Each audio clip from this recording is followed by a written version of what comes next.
Hoy la prédica tiene por título La senda de la misericordia. Vamos a tratar de profundizar en este principio que Dios trajo a mi vida hace alrededor de un mes y he venido profundizando en ello y hoy quiero compartirlo con todos ustedes. La enseñanza de hoy, o más que una enseñanza, Dios nos está invitando a conocer o pone delante de nosotros una senda. Nos invita a tomar una decisión de transitarla.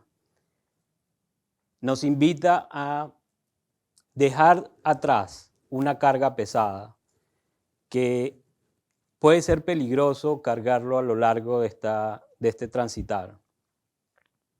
Si decidimos dar el paso de fe, Él se compromete con nosotros, lo dice su palabra, que Él estará guiándonos a cada paso que demos con la palabra de Dios, iluminando cada paso que demos con su palabra.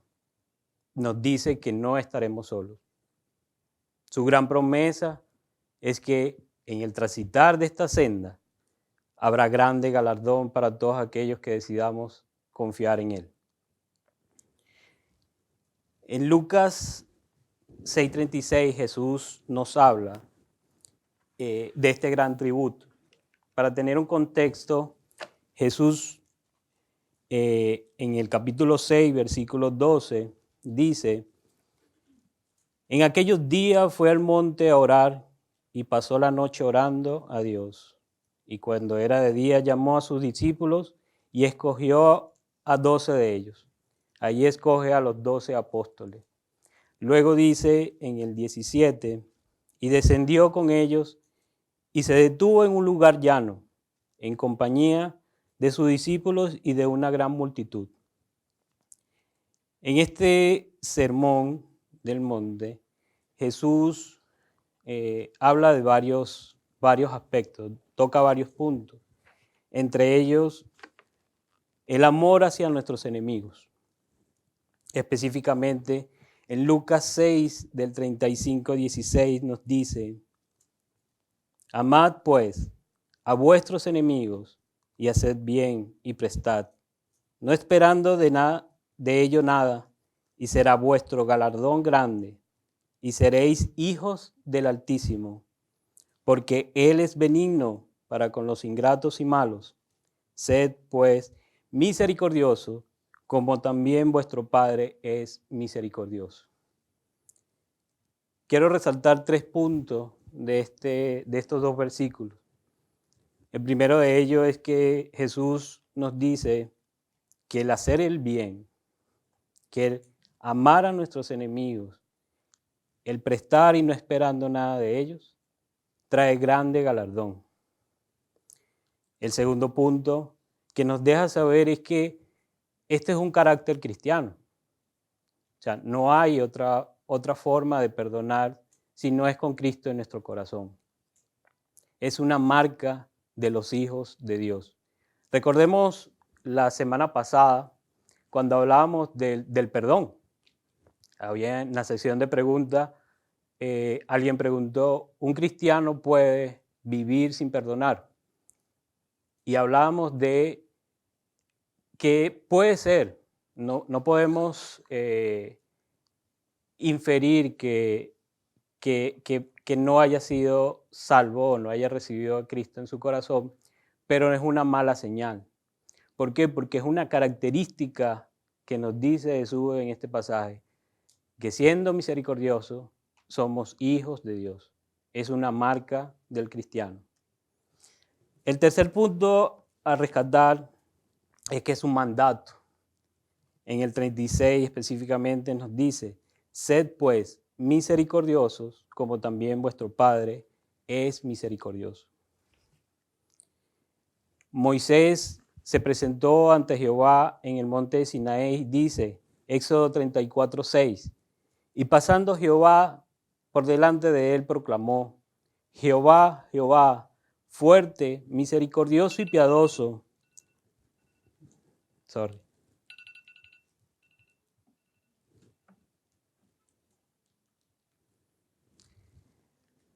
Jehová, Jehová, fuerte, misericordioso y piadoso, tanto para la ira, tardo para la ira y grande en misericordia.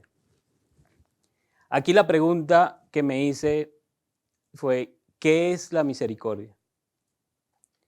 La palabra misericordia aparece en la Biblia unas 250 veces aproximadamente. En hebreo esta palabra es chesed. Y la traducción griega combina las ideas del amor, la misericordia y la lealtad. Existen varias definiciones de la misericordia.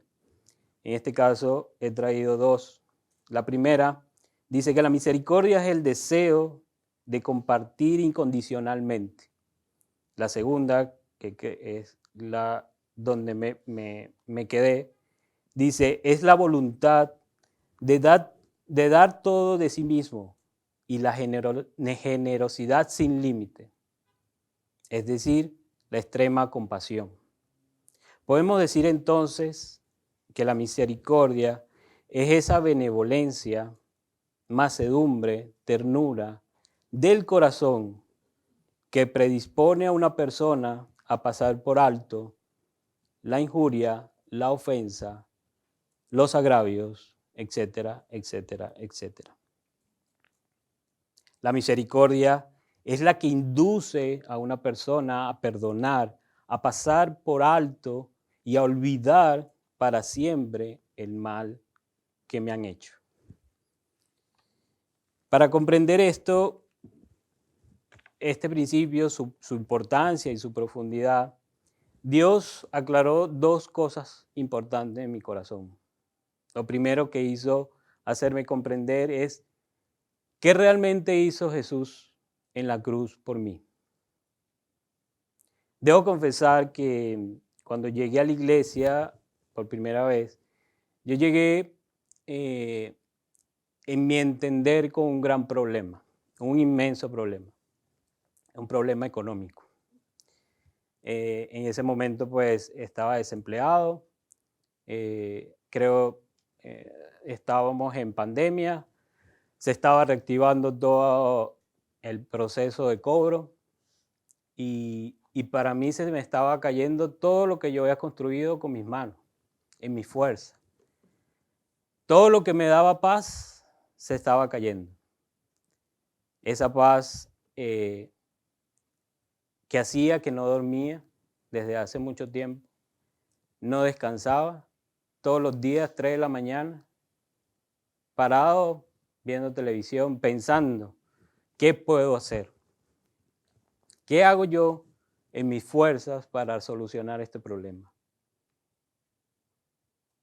Ese día que llegué a los pies de Cristo, recibí un nuevo corazón. Ese día no entendí mucho de lo que era el perdón. Entendí que tenía un vacío en mi corazón, que era pecador, no tanto, o no sabía qué tan pecador era. Pero Dios poco a poco me fue dando entendimiento de que mi gran problema no era el problema económico, sino era todo lo que había en mi corazón. El odio, la amargura, el rencor, envidia, soberbia, ego, y para ustedes contar. Ese era mi gran problema, entendí poco después. Ese era el que me llevaba al pecado y por tanto a no tener comunión con Dios. Pero Dios fue mostrando esto poco a poco y fue limpiando mi corazón. Como dije anteriormente, Él me dio un corazón nuevo. Él es fiel a su palabra. Y su palabra dice en Ezequiel 36:26, os daré un corazón nuevo y pondré espíritu nuevo dentro de vosotros y quitaré de vuestra carne el corazón de piedra y os daré un corazón de carne. Tal cual como lo había comentado Gio en la sección de preguntas, Él da un corazón nuevo y pone un espíritu nuevo en nosotros. Esta promesa fue cumplida en mí ese mismo día. Recuerdo que el día que recibí a Cristo en mi corazón, pude dormir como hacía mucho, no dormía. Pude descansar realmente. A los pocos días, creo que lo primero que me quita Dios de mi corazón fue la amargura. Mis hijas, mi esposa, hoy presente, empiezan a ver una persona nueva en casa. Una persona que ya no era regañón, no era amargado. Empiezan a ver una faceta o un nuevo semblante en mi cara. Empiezan a disfrutar el compartir con su papá o su esposo. Pero, y les comento esto porque parte de mi testimonio en ese tiempo era realmente esto. Dios había venido a mi vida a transformarme, a quitar el enojo, a quitar la amargura, a decirme que mi problema económico no era ningún problema, que me quedara tranquilo, que tuviera paz, que tuviera tranquilidad. Pero realmente Jesús pasó por todo el sufrimiento, pasó por todo ese dolor en la cruz y murió por mí, por un problema económico, por quitarme la amargura de mi corazón. Luego de 1 año y medio, después de recibir a Cristo en mi corazón,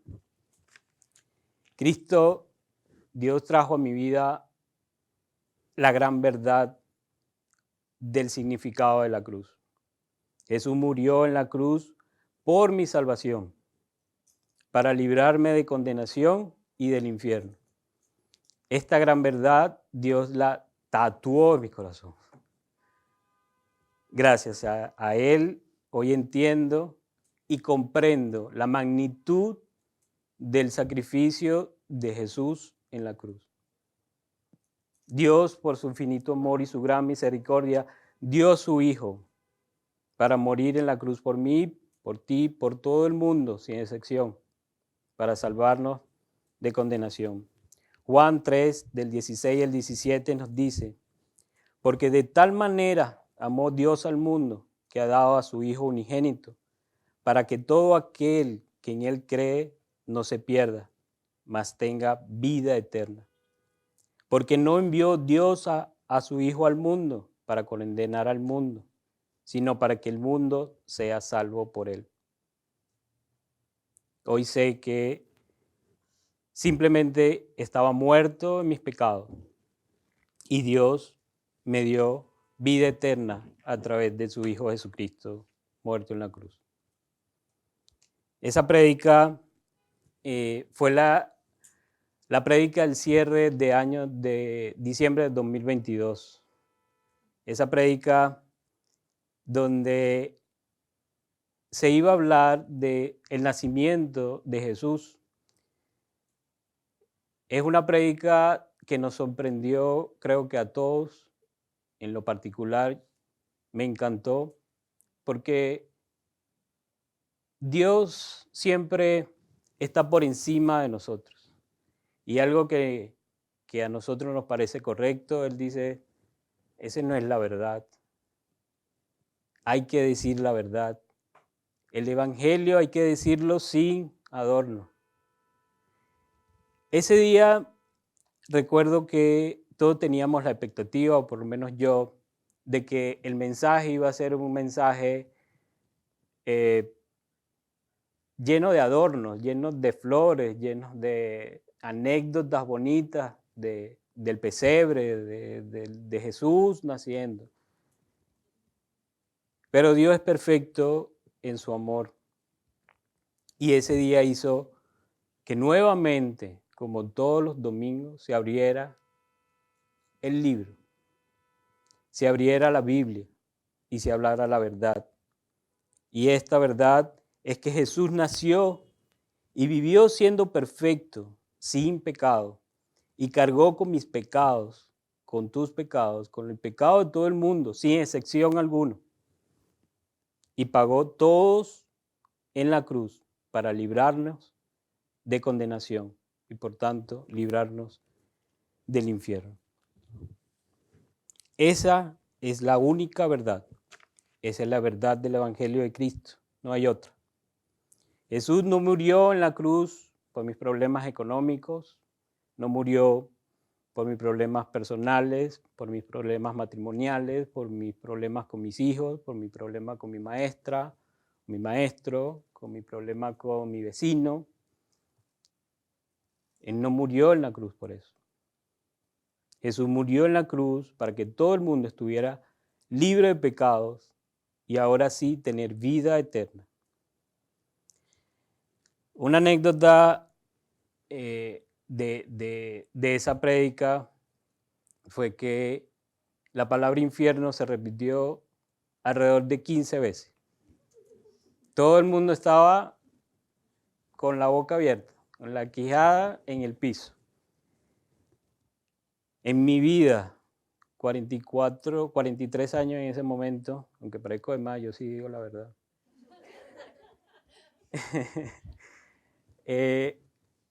43 años de mi vida no había escuchado tanto la palabra. Yo creo que me puse a hacer cuenta y yo creo que 5, no sé, en toda mi vida. Ese día 15 veces se repitió la palabra infierno. Uno de los músicos que estaba en la tarima al final me dice, tenía mucho calor. Se habló mucho del infierno, tenía mucho calor. Como ahora.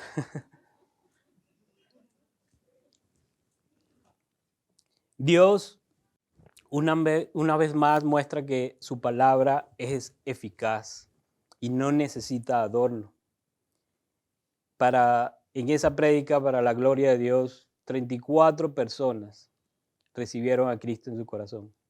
34 almas liberadas de condenación y por tanto liberadas del infierno. Esa prédica no solo la trajo Dios para la salvación de esas 34 personas, sino para recordarnos, y en mi caso, enseñarme cuál era el verdadero significado de la cruz. Jesús vivió perfecto, murió siendo inocente. Su palabra dice en Isaías 53, del 5 al 6, mas el herido fue por nuestras rebeliones, molido por nuestros pecados. El castigo de nuestra paz fue sobre él, y por su llaga fuimos nosotros curados. Todos nosotros nos descarriamos como ovejas, cada cual se apartó por su camino, mas Jehová cargó en él el pecado de todos nosotros. Jesús vino a este mundo para salvarnos, no para juzgarnos. Ahí lo que comentaba Gio ahorita en la sesión de preguntas, cómo liberarme o cómo yo trazar la línea entre juzgar y exhortar, que es la pregunta de Pablo. Vamos a entrar a tratar de entender parte de esto, y es el amor con que se hacen las cosas. En Juan 12:47 nos dice, al que oye mis palabras y no las guarda, yo no le juzgo, porque no he venido a juzgar al mundo, sino a salvar al mundo. Y allí es donde debemos tener sumamente claro y presente que cuando hay un mal hacia nosotros, hay un comportamiento que no es correcto, no somos quien para juzgar. Si Jesús viviendo inocente, puro, sin pecado, y murió siendo inocente, no vino a este mundo a juzgar, ¿cómo yo puedo tomar esa posición de juez? Tanto con mi hermano, pero sobre todo con uno mismo. A veces somos muy duros juzgándonos a nosotros mismos. Y Dios nos dice, que no tenemos ese privilegio de sentarnos a juzgar a nadie. Teniendo claro el significado de la cruz, lo otro que me pregunté fue, ¿merecía yo la misericordia de Dios? ¿Tan malo fui o tan grave fue mi pecado para que Jesús pasara por todo eso en la cruz? Antes de nacer de nuevo, antes de recibir a Cristo en mi corazón, yo creía que yo era un hombre bueno. Yo no le hacía daño a nadie. Siempre dispuesto a ayudar, siempre dispuesto a colaborar, respetuoso de mis padres, respetuoso de mi familia, de mi esposa, de mis hijas, respetuoso de las leyes.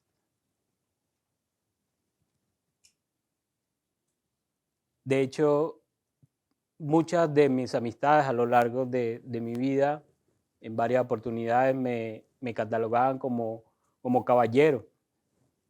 Es decir, yo tenía el cielo ganado. Yo iba al cielo. ¿Quién como yo? Decía yo. Hoy, mucho después, podemos estar pensando, o muchos pueden estar pensando en que somos buenos, de que merecemos el cielo. Inclusive como creyentes podemos hoy estar pensando que merecemos el cielo. Sin embargo, debemos tener claro que todos somos pecadores, que no hay ni uno bueno y que la paga del pecado es muerte. Y por tanto, lo único que somos merecedores es del infierno.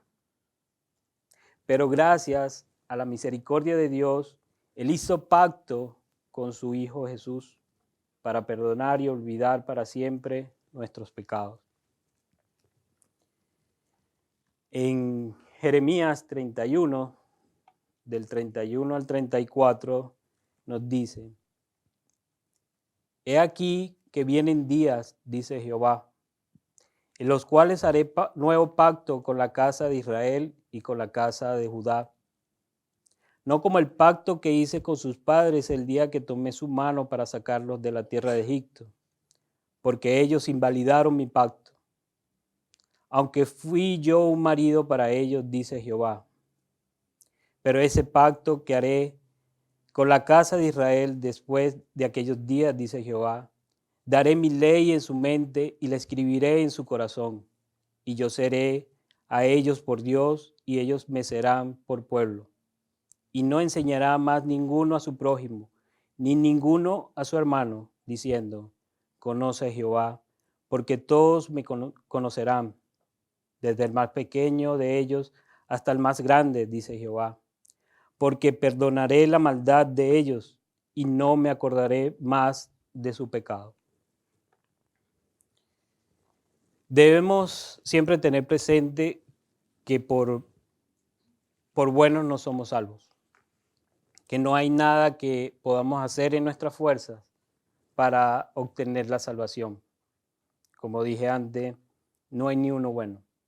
Dios nos dice en su palabra que no existe en el mundo hombre bueno, ni uno. Todos hemos pecado y por lo tanto separados de la comunión de Dios.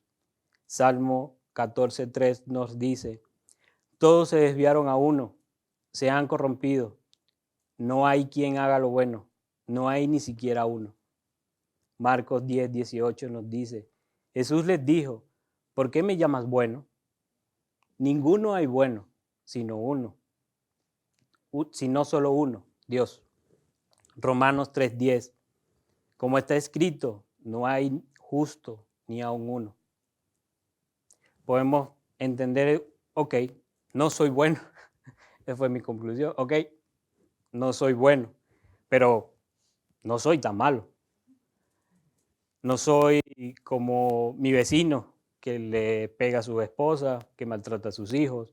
No soy como el ladrón, no he robado nada de la esquina. No soy como mi jefe, que cada vez que puede me insulta, me regaña, no me deja salir temprano, casi que ni me deja comer.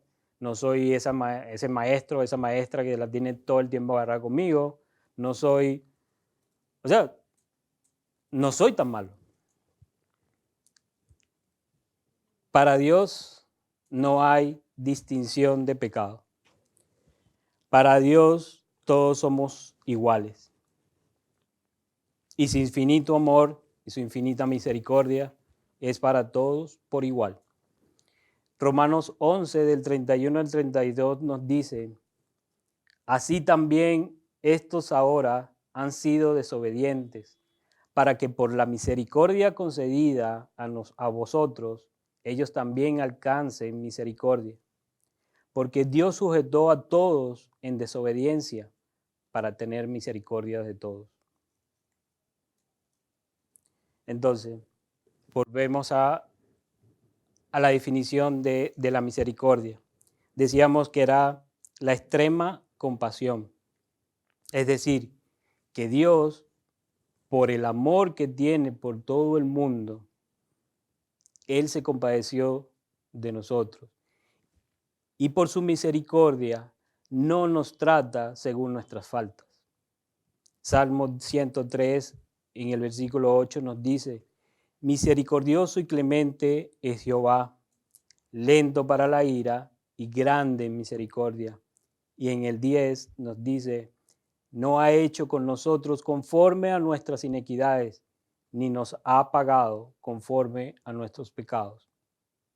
Podemos afirmar entonces que la misericordia es la base de nuestra relación con Dios y que ella se sustenta o nace del amor de nuestro Padre hacia nosotros. Ese amor que Cristo derramó en la cruz es ese amor que viene a morar en nosotros a través del Espíritu Santo, que llega a nuestro corazón, a nuestra vida, el día que aceptamos a Cristo en nuestro corazón. Todo nace de su amor. Yo en mis fuerzas no puedo hacer absolutamente nada. No puedo perdonar a mi enemigo. No puedo amar a mi enemigo si no es a través de su amor. Solo aceptando su amor, creciendo en él, alimentándolo, comprometiéndonos todos los días, alimentando y creciendo en su amor, es la única forma de que podamos entender este principio. Dejando que ese amor sea el que gobierne nuestras vidas, sea el que gobierne el comportamiento, para poder conseguir la plenitud de Dios en nuestras vidas. Efesios 3, 17 y 19 nos dice, para que habite Cristo por la fe en nuestros corazones, a fin de que, arraigados y cementados en amor, seáis plenamente capaces de comprender con todos los santos cuál sea la anchura, la longitud, la profundidad y la altura, y de conocer el amor de Cristo que excede todo conocimiento, para que seáis llenos de toda la plenitud de Dios. Es a través del amor de Dios, a través de esta senda que hoy nos presenta, de la misericordia, que podemos ser realmente felices. Este amor nos permite, primeramente, amarlo a Él, con todo nuestro corazón, con toda nuestra mente. Este amor también, Dios nos permite amarnos a nosotros mismos. Y de la misma forma que lo amamos a Él y nos amamos a nosotros mismos, podemos amar a nuestro prójimo, entendiéndose por prójimo tu esposa, tus hijos, tu vecino, tu familia, tus amigos, pero también entra en este concepto esa persona que tiene una falta contra mí, esa persona que me insulta, esa persona que hace injusticia contra mí. Ese también es tu prójimo. En el momento que decidimos transitar por esta senda de la misericordia inmediatamente ponemos una barrera protectora a nuestros grandes amores.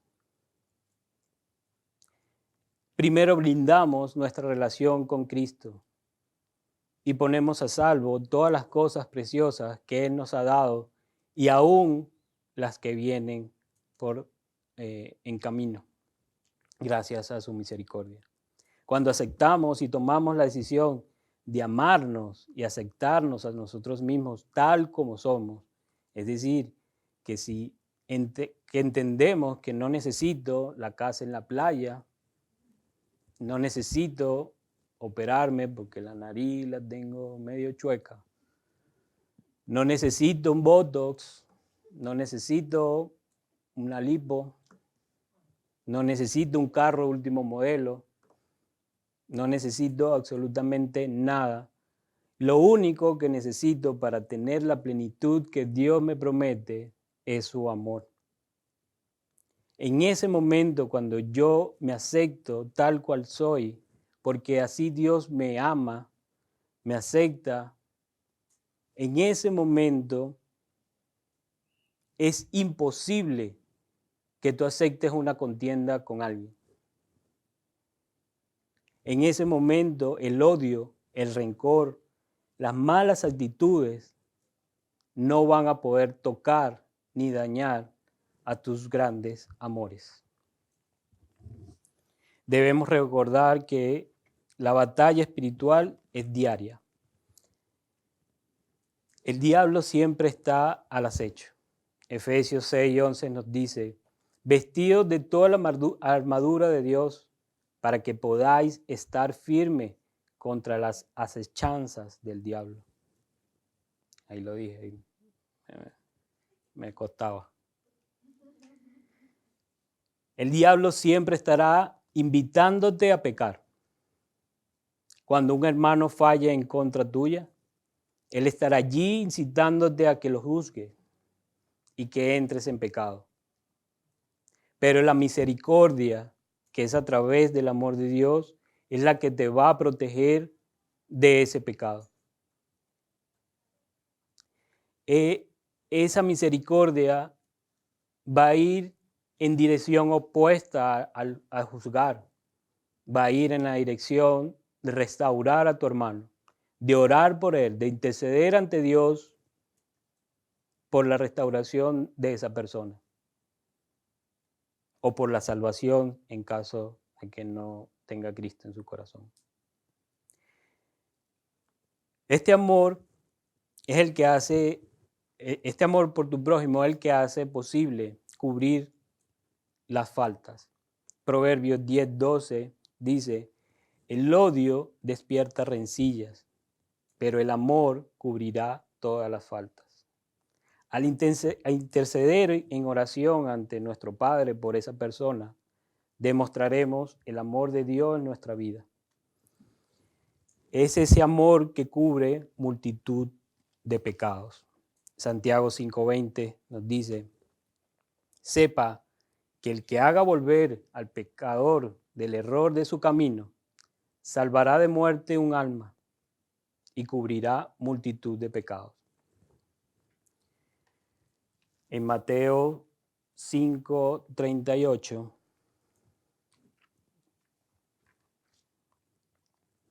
dice, nos habla Jesús del amor hacia nuestros enemigos.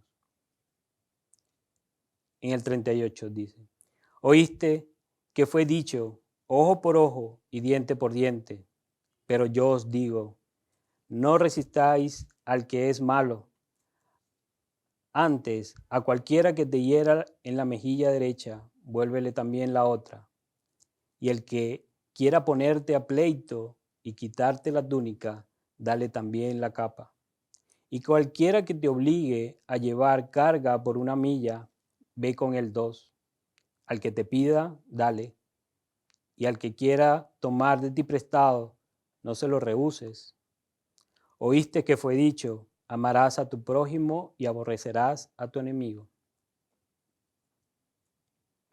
Pero yo os digo, amad a vuestros enemigos, bendecid a los que os maldicen, haced bien a los que os aborrecen y orad por los que os ultrajan y os persiguen, para que seáis hijos de vuestro Padre, para que seáis hijos de vuestro Padre que está en los cielos, que hace salir el sol sobre malos y buenos, y que hace llover sobre justos e injustos. Porque si amáis a los que os aman, ¿qué recompensa tendréis? ¿No hacen también lo mismo los publicanos? Y si saludáis a vuestros hermanos solamente, ¿qué hacéis de más? ¿No hacen también así los gentiles? Sed pues vosotros perfectos, como vuestro Padre que está en el cielo es perfecto. Si decidimos confiar en Dios y transitar por esta senda de misericordia, obtendremos grande galardón y todos sus amores estarán bajo la protección de Dios. En Mateo 22, del 37 al 40, dice: amarás al Señor tu Dios con todo tu corazón, con toda tu alma y con toda tu mente. Este es el primero y grande mandamiento. Y el segundo es semejante: amarás a tu prójimo como a ti mismo. De estos dos mandamientos depende la ley y los profetas. Recordemos la semana pasada cuando estudiamos la vida de Josafat, cuando vuelve en sí y regresa a su padre. Estudiamos la parábola del hijo pródigo en Lucas 5.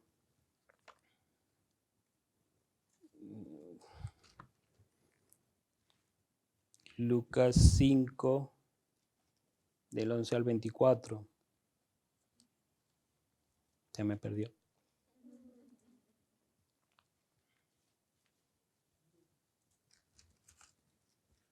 Lucas 15.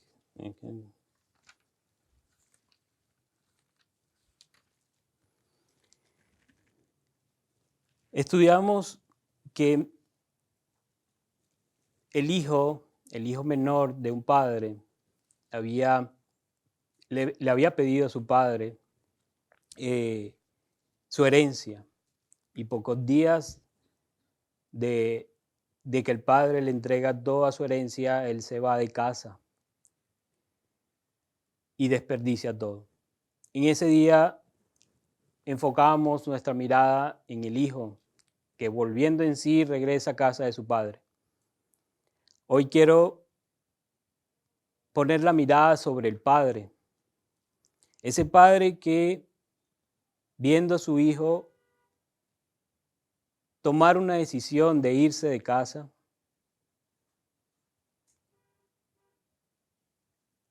se blinda y blinda su amor por Dios en oración.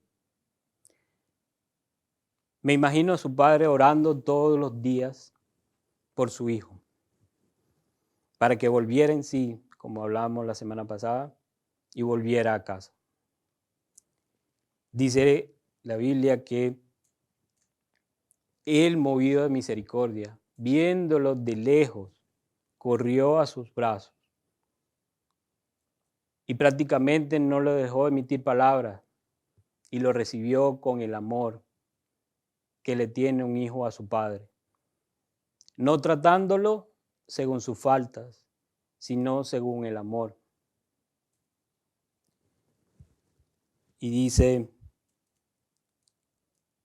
que él se alegró porque su hijo estaba muerto y ahora vive. Su hijo estaba perdido y ahora había sido hallado. Sin esa misericordia podemos perder a nuestros seres amados. Sin esa misericordia, el odio, el rencor, pudo haber dejado a ese hijo que regresa a casa muerto o perdido. Esto es lo que hoy Dios nos trae como esta senda de la misericordia que trae gran galardón. Oremos. Padre, quiero darte gracias por tu inmenso amor, ese amor que fue derramado en la cruz para todos nosotros, ese amor que hace posible la transformación de nuestras vidas, ese amor que hace blindar todos nuestros seres amados, todas nuestras cosas que atesoramos que vienen de ti, Dios. Gracias por siempre estar atento a nuestras súplicas, siempre estar atento a nuestras oraciones. Y hoy queremos decirte, Padre, que en ti confiamos y que tu palabra se haga vida en nosotros. Que el Espíritu Santo que mora en nosotros, Dios, que pueda llevarnos a esto, llevarnos a esta senda y caminar de tu mano. Te ruego, Padre, que invites a los que no te conocen a clamarte a ti, Dios, a que busquen el perdón de la cruz, para que sean revestidos, para que sean perdonados y llenos de tu misericordia. Que el amor derramado en Cristo, por Cristo en la cruz, sea lleno en todos los corazones de las personas que te buscan. Que sea saciada la sed de todos aquellos que quieran beber de tu palabra. Padre, gracias por traer este principio a nuestras vidas. Gracias por tu amor. Gracias en el nombre de Jesús. Amén.